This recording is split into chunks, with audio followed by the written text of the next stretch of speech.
The Mistress of the Dark makes her move to Toony Town. Here's your look at the new NECA Toys Toony Terrors, Elvira.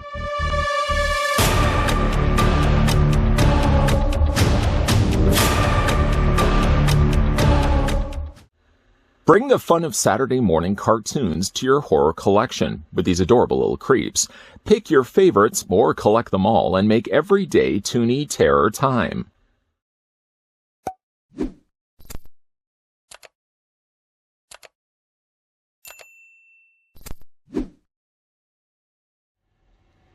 Just before we get a closer look at Elvira, I'm not even sure why I'm whispering right now. How about the first thing that we do is we figure out how tall the figure stands.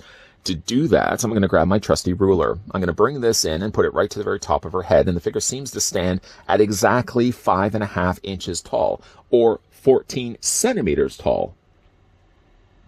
And mad props to NECA Toys for once again providing this sample of Elvira that we can have a look at in this review. Let's get some size comparisons going. We'll bring in the other figures first of all from this wave that we already had a look at. Here she is next to the Miner from My Bloody Valentine.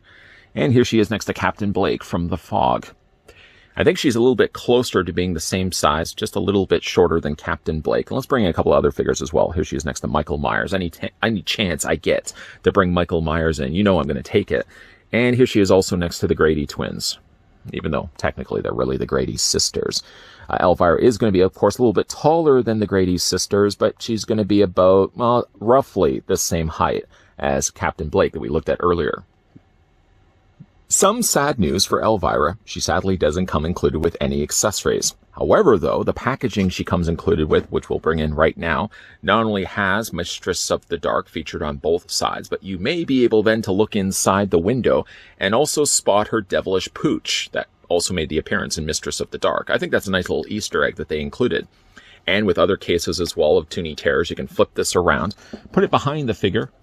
Although doing this, you may want to snip, actually cut that out. And you can actually have yourself a background that can be displayed behind the Toony Terror. I don't generally do that, just simply because it's going to take up a little bit more space.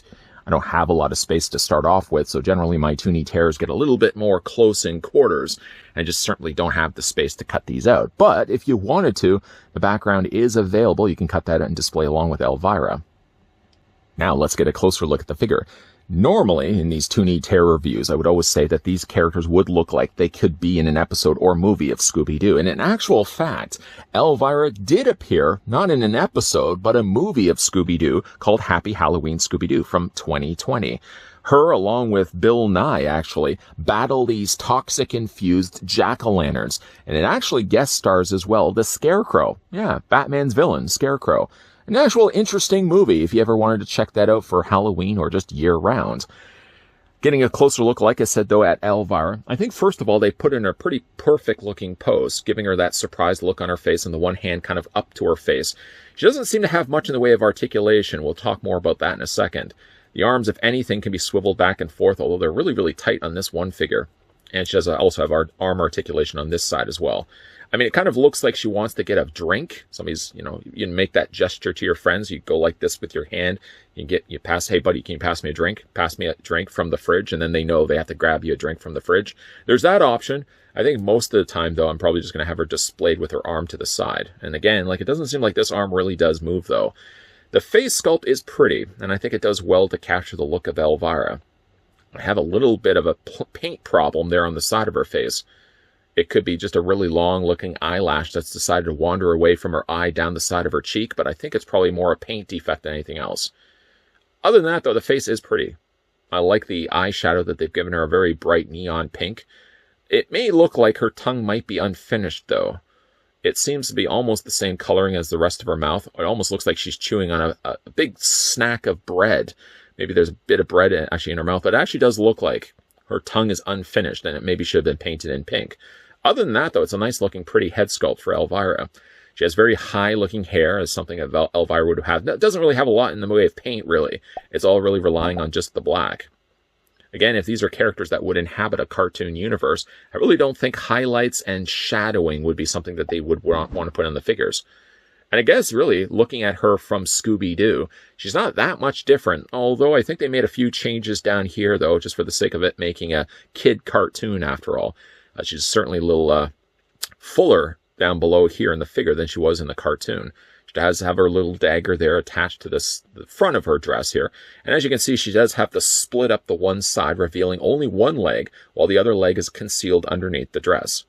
This is certainly one of those cases as well where she's a staction figure from like the waist down. Like her bottom of her dress basically represents the base. And it's kind of smart the way they've done that. Instead of having to rely on a display base like the Harry Warden we looked at before, they actually permanently sculpt the base as part of her dress. And certainly as a result of it allows the figure to stand upright. Yeah, I'm really happy with this though. This one does look really, really good.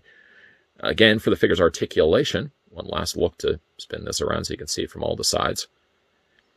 Looking at the articulation though on Elvira. Now her head is on a ball joint.